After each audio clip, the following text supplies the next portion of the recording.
Hello students, हम लोग last video lecture में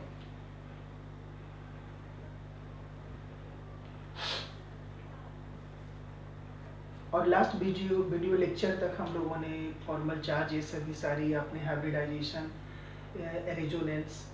रेजोनेंस एनर्जी क्या होते हैं, इन सभी के बारे में आपने पढ़ा। Today I am going to explain about a very important topic. Name of this topic is dipole moment. So you all put the heading dipole moment. So at first we understand what do you mean by dipole moment. Dipole moment. ये dipole moment क्या है, इसको हम लोग समझते हैं. किसी भी पोलर मॉलिक्यूल की पोलैरिटी को एक्सप्रेस्ड करने के लिए डाइपोल मोमेंट का यूज किया जाता है. Degree of polarity of a polar covalent molecule is expressed in terms of dipole moment. यानी यदि हमारे पास कोई पोलर मॉलिक्यूल है तो वह कितना ज्यादा पोलर है उसको यदि बताना हो तो यह काम आप डाइपोल मोमेंट को फाइंड आउट करके कर सकते हैं.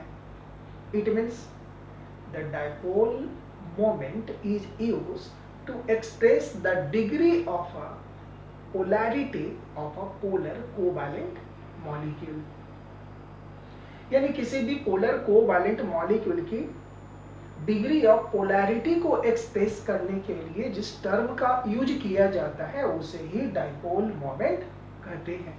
जैसे इस डाइपोल मोमेंट को म्यू से रिप्रेजेंट किया जाता है. अब जैसे एक मॉलिक्यूल्स मैंने लिया HCl, इसमें क्लोरीन की इलेक्ट्रॉन नेगेटिविटी ज्यादा है, इस पे पार्शियली नेगेटिव और इस पे पार्शियली पॉजिटिव चार्ज डेवलप है. तो ये डाइपोल, ये पोलर मॉलिक्यूल्स हो गए. ये मॉलिक्यूल कैसे हो गया? Polar molecule. ये पोलर है तो इनकी डाइपोल मोमेंट होगी, इसकी कुछ ना कुछ डाइपोल मोमेंट होगी. अब मान लेते हैं यहाँ पर पॉजिटिव चार्ज है, यहाँ नेगेटिव चार्ज है, तो इसकी कुछ ना कुछ तो मैग्नीट्यूड होगी ना. मान लिया ये Q प्लस है और इसकी चार्ज Q माइनस है. तो आप थोड़ा सोचिए, ये जो Q पॉजिटिव और Q नेगेटिव है ये दोनों तो मैग्नीट्यूड में सेम ही होगा. ठीक है, यानी ये जो Q positive that is equal to Q negative that is equal to Q is the magnitude of charge. Magnitude of charge. चाहे वो पॉजिटिव हो चाहे वो निगेटिव हो, इसके मैग्नीट्यूड तो सेम होंगे. अब यहाँ हाइड्रोजन है, ये क्लोरीन है, तो इसके भी न्यूक्लियस होंगे, इसके भी न्यूक्लियस होंगे. तो इन दोनों के बीच का डिस्टेंस क्या है? देखिए, यानी distance between two charge centre, ये R हो. R क्या हो? Distance between two charge centre, two charge centre. तो therefore dipole moment of HCl ऐसा लिख सकते हैं, that is equal to magnitude of positive और negative charge multiplied by distance between the two charge centre R. और इसको डिवाई में हम लोग इसके यूनिट होते हैं, यानी Q इंटू R डिवाई. इसको सब डिवाई ई भी लिख सकते हैं, dv/, इसको d से रिप्रेजेंट करते हैं डिवाई. तो this one is the dipole moment. तो dipole moment is equal, mathematically it is equal to the magnitude of the either positive or negative charge multiplied by distance between two charge center. तो ये हो गए dipole moment के definitions. अब ये जो dipole moment होती है, हमें कैलकुलेट करने के लिए Q की वैल्यू चाहिए, R की वैल्यू चाहिए, जो कि Q और R की वैल्यू कहाँ से अप्लाई है? वो तो एक्सपेरिमेंट करके लाया जाता है. यानी एक्सपेरिमेंटली ही आप उसे डिटरमाइन कर सकते हैं। तो हमें यहाँ पर कितने एग्जैक्ट उसके वैल्यू हैं ये यहाँ पर हमें फाइंड आउट करने की जरूरत नहीं है। हमें यहाँ पर एक दूसरे मॉलिक्यूल्स के बीच में कंपेयर करके बताना होगा, कंपैरिजन करके बताना होगा कि किसकी डायपोल मोमेंट कम है, किसकी डायपोल मोमेंट ज़्यादा है, ऐसा। तो चलिए अब हम लोग देखते हैं कुछ मॉलिक्यूल्स लेते हैं और उसके बारे में सीखते हैं। जैसे हमारे पास ये एक मॉलिक्यूल्स है NH3 और एक मॉलिक्यूल है NF3। इन दोनों की डायपोल मोमेंट के बारे में हम लोगों को डिस्कस करनी है। इसके लिए सबसे पहले NH3 की हाइब्रिडाइजेशन आप फाइंड आउट कीजिए। तो देखिए कैसे फाइंड आउट करते हैं। ये नाइट्रोजन है, इसके साथ 3 हाइड्रोजन एटम्स हैं। नाइट्रोजन के 5 वैलेंस इलेक्ट्रॉन होते हैं, उसमें 3 इन्वॉल्व है, तो 2 इलेक्ट्रॉन इसके पास बच गए। NF3 में देखिए नाइट्रोजन के साथ 3 फ्लोरीन एटम्स अटैच्ड हैं, यहाँ भी 2 इलेक्ट्रॉन्स बच जाएंगे नाइट्रोजन एटम के ऊपर। अब देखिए यहाँ पर कितने बॉन्ड हैं। Single bond is always sigma, तो 1 सिग्मा, 2 सिग्मा, 3 सिग्मा, एक लोन पेयर, टोटल हो गए 4, यानी हाइब्रिडाइजेशन sp3। यहाँ भी 1 सिग्मा, 2 सिग्मा, 3 सिग्मा, एक लोन पेयर, 4 हो गए, यहाँ भी हाइब्रिडाइजेशन sp3, राइट। और जब sp3 हाइब्रिडाइजेशन होते हैं तो उनका शेप और ज्योमेट्री टेट्राहेड्रल होता है। लेकिन आपने पढ़ रखा है यहाँ 1 2 3 बॉन्ड पेयर है और एक लोन पेयर है, तो 3 बॉन्ड पेयर 1 लोन पेयर, इसका शेप होगा पिरामिडल, पिरामिडल, और इसके भी होंगे पिरामिडल, पिरामिडल। हमने आपको हाइब्रिडाइजेशन में बताई है आपको, तो इसको इसका जो शेप होगा वो पिरामिडल हो जाएंगे। अब यहाँ से अब इन दोनों का स्ट्रक्चर अब हम लोग बनाते हैं। देखिए नाइट्रोजन और यहाँ लोन पेयर को मैं दिखा रहा हूँ, यहाँ हाइड्रोजन है ऐसे। यहाँ देखिए NF3 का, यहाँ भी लोन पेयर, और यहाँ फ्लोरीन, यहाँ फ्लोरीन, यहाँ फ्लोरीन। ये जो डायपोल मोमेंट है इसको रिप्रेजेंट करने के लिए हम लोग इस तरह का एरो यूज करते हैं, और वो जो एरो होता है वो पॉइंटेड होता है टुवर्ड्स मोर इलेक्ट्रोनेगेटिव एटम। तो यहाँ क्लोरीन, तो इसको ऐसे दिखाएंगे, इसको ऐसे ऐसे डायपोल मोमेंट को रिप्रेजेंट करने का तरीका ऐसे। अब आप देखिए इसमें हाइड्रोजन और नाइट्रोजन में नाइट्रोजन की इलेक्ट्रॉन नेगेटिविटी ज्यादा, तो ये ऐसे दिखाएंगे, इसको ऐसे दिखाएंगे, इसको ऐसे दिखाएंगे, इसका डायरेक्शन ऐसे है। यहाँ पर आप देख लीजिए इसका डायरेक्शन ऐसे है, इसका डायरेक्शन ऐसे है। क्यों? इसकी इलेक्ट्रॉन नेगेटिविटी ज्यादा है ना नाइट्रोजन से, ऐसे। इसकी डायरेक्शन ऐसे। अब आप देखिए यहाँ पर NH3 के केस में हाइड्रोजन का डायपोल मोमेंट ऐसे है, तो इसका डायरेक्शन ऐसे दिखा सकते हैं। सभी का डायरेक्शन ऐसे ही है, इसका भी डायरेक्शन, यानी सभी एक दूसरे को रीइंफोर्स कर देंगे। सब एक ही सभी का देख रहे, सभी का डायरेक्शन सेम है, ठीक है। जबकि यहाँ पर इसका डायरेक्शन और ये 3 फ्लोरीन एटम्स के डायपोल मोमेंट का जो डायरेक्शन है वो दोनों एक दूसरे के अपोजिट है। तो इसमें से कुछ तो कैंसिल आउट कर देंगे ना इनको, लेकिन यहाँ तो कोई कैंसिल आउट करने वाला नहीं है। That's why due to this reason dipole moment of ammonia is more, means mu NH3 would be greater than mu NF3। जबकि ऐसा देखने से लगता है कि यहाँ फ्लोरीन मोर इलेक्ट्रोनेगेटिव एटम है, तो इलेक्ट्रॉन को ज्यादा अट्रैक्ट करेंगे, तो उसमें जो मैग्नीट्यूड होगा वो बहुत ज्यादा होगा, वो सही बात है। लेकिन यहाँ पर जो मैग्नीट्यूड है, लेकिन इसका इन दोनों इसकी इन 3 फ्लोरीन एटम्स के कारण जो डायपोल मोमेंट का डायरेक्शन है और इस लोन पेयर के कारण जो डायरेक्शन है वो दोनों एक दूसरे के अपोजिट है, जो कि इसकी डायपोल मोमेंट को डिक्रीज कर देता है। ओके, नेक्स्ट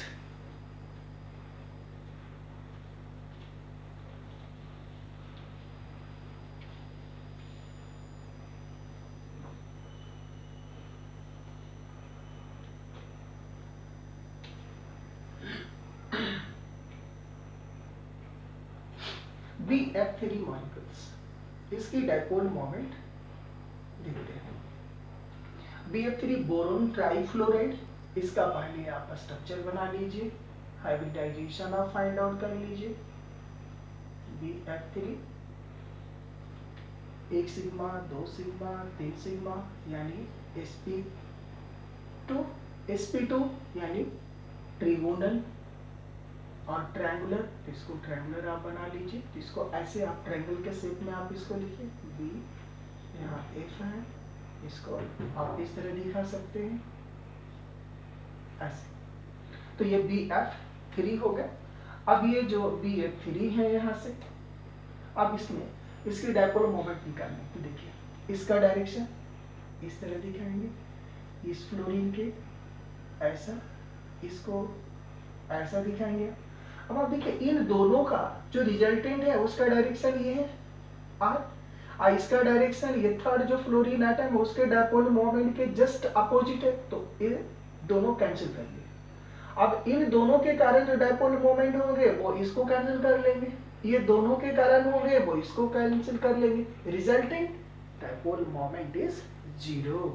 इसलिए इसकी म्यू BF3 इक्वल टू 0, इसके डाइपोल मोमेंट 0 होंगे। तो ध्यान रखेंगे, केवल मॉलिक्यूल्स को देख करके आप नहीं बता सकते कि किसके डाइपोल मोमेंट कम है, किसके डाइपोल मोमेंट ज्यादा है, उसके स्ट्रक्चर पर आपको ध्यान देना होगा। नेक्स्ट ये BF3 मॉलिक्यूल्स थे और इसके डाइपोल मोमेंट। नेक्स्ट मॉलिक्यूल लेते हैं, dipole moment of CH3Cl and CH3F, CH3Br, CH3I। देखिए इन सभी का डाइपोल मोमेंट को हमें कंपेयर करना है कि किसकी डाइपोल मोमेंट कम है और किसकी डाइपोल मोमेंट ज्यादा है। तो चलिए, डाइपोल मोमेंट दो बातों पे डिपेंड करती है, एक कितना Q और दूसरा R। अब यहाँ पर देखिए ये जो फ्लोरीन है वो मोर इलेक्ट्रोनेगेटिव एटम्स है, आपने पढ़ रखा है क्लासिफिकेशन में कि इलेक्ट्रॉन नेगेटिविटी की ऑर्डर फ्लोरीन, क्लोरीन, ब्रोमीन और आयोडीन होती है, ठीक है। अब यहाँ आप देखिए तो यहाँ ये जो फ्लोरीन की साइज छोटी है, जिसके कारण इसमें जो इलेक्ट्रॉन है वो इस बॉन्डिंग पेयर ऑफ इलेक्ट्रॉन को रिपेल करता है, जिसके कारण इस इलेक्ट्रॉन पेयर को वो ज्यादा अट्रैक्ट नहीं कर पाता, जिसके कारण इसकी इलेक्ट्रॉन नेगेटिविटी ज्यादा है, नो डाउट, फिर भी इसके रेस्पेक्ट में इसकी साइज बहुत बड़ी है। तो साइज बहुत बड़ी होने के कारण क्या होता है, इसका डाइपोल मोमेंट ज्यादा हो जाता है, इसकी डाइपोल मोमेंट कम हो जाती है, और बाकी सबका ऑर्डर वही है, यानी डाइपोल मोमेंट का ऑर्डर ऐसा होगा। Next dipole moment, next molecule, next molecule जैसे आप ले लीजिए बेंजीन डेरिवेटिव, ऐसा ये बेंजीन है, और चलिए इसको लेते हैं साइक्लोहेक्साइल क्लोराइड, और ये बेंजीन के साथ में एक Cl मैं जोड़ देता हूँ, क्लोरोबेंजीन और साइक्लोहेक्साइल क्लोराइड, ये है साइक्लोहेक्साइल क्लोराइड, हेक्साइल क्लोराइड, और इसको बोलते हैं chlorobenzene,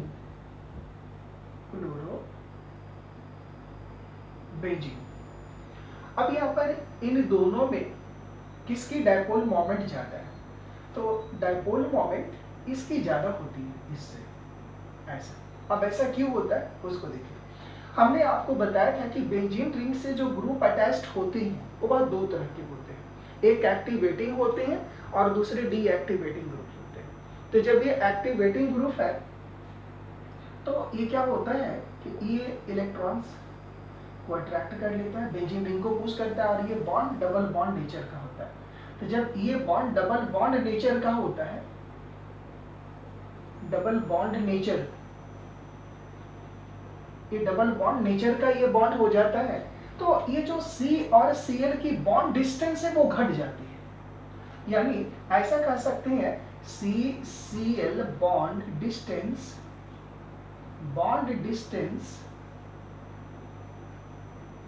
is greater in cyclohexyl chloride, in cyclohexyl chloride, cyclohexyl chloride is greater than that of CCl bond distance in chlorobenzene,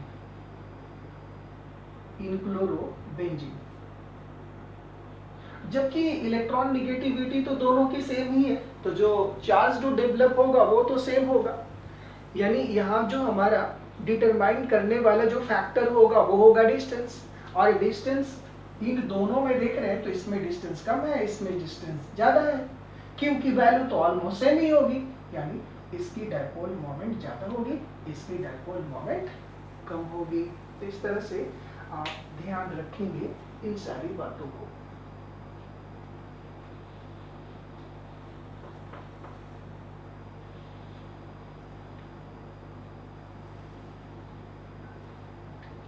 next dipole moment, एक और example लीजिए।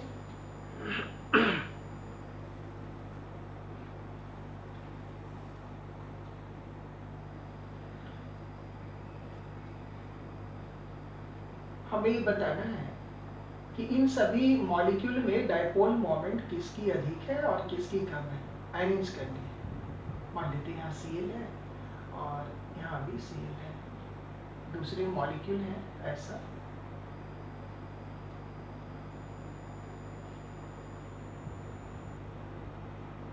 ऐसा,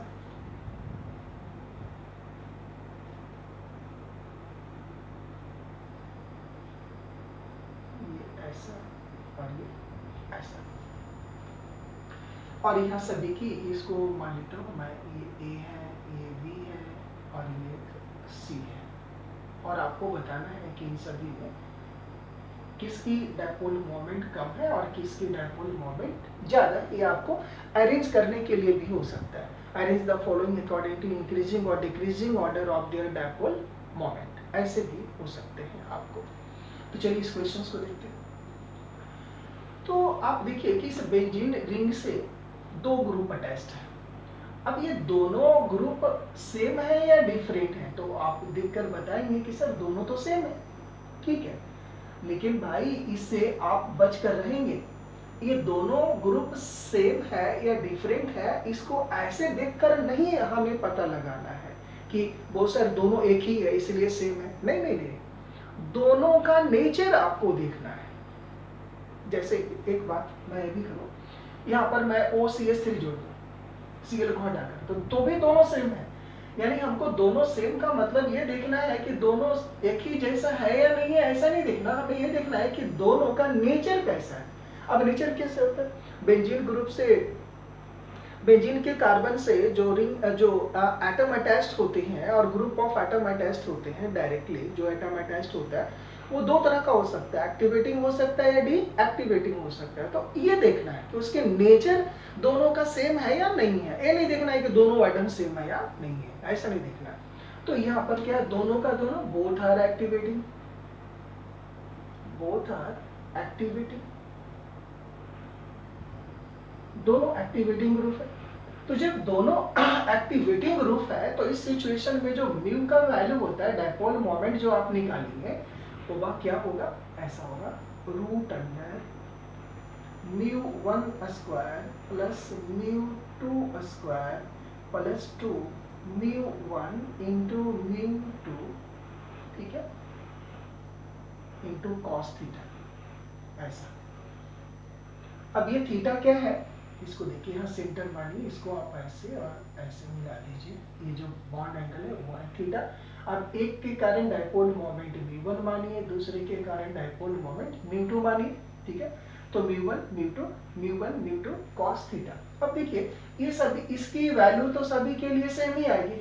अब ये डिसाइड करेगा कि किसकी डायपोल मोमेंट कम है और किसकी डायपोल मोमेंट ज्यादा है। तो चलिए अब यहाँ से देखते हैं।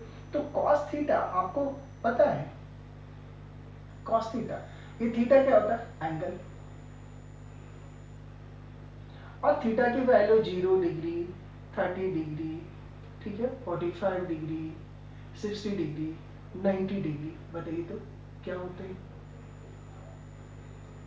cos 0 1, 30 √3/2, 45 1/√2, ये 1/2, ये 0। तो देखिए तो थीटा का वैल्यू बढ़ रहे हैं, इसका वैल्यू बढ़ रहा है तो पूरा का वैल्यू क्या हो रहा है? घट रहा है ना।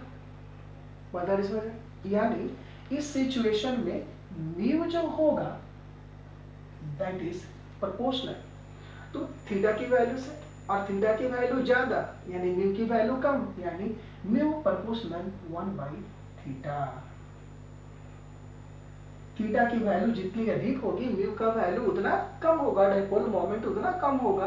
तब आप देख लीजिए इसका कितनी है बॉन्ड एंगल, 180 डिग्री, ठीक है, दिख रहे हैं ना, इससे कम इसमें है और इसमें सबसे कम है। चलिए अरेंज कीजिए इसको, यानी सबसे कम डाइपोल मोमेंट किसका होगा? सी, then B, then A.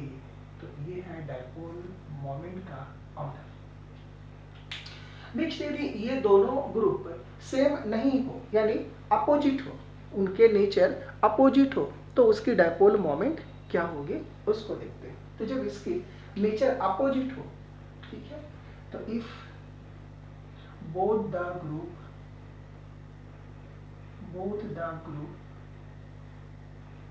attached with benzene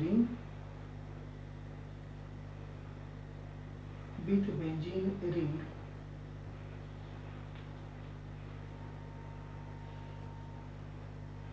are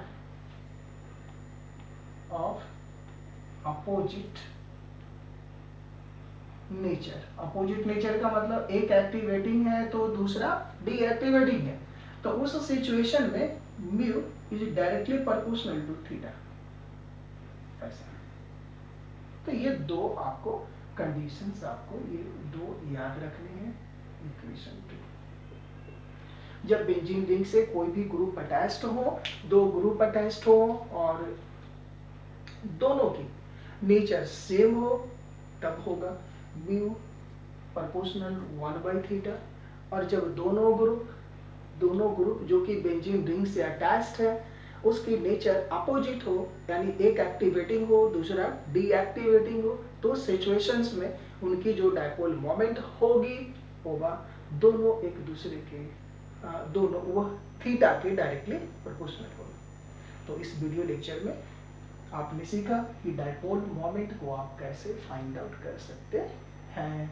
तो ओके, इस वीडियो लेक्चर में इतना ही। अब हम लोग नेक्स्ट वीडियो लेक्चर में इसके आगे पढ़ेंगे। Okay, thanks to all.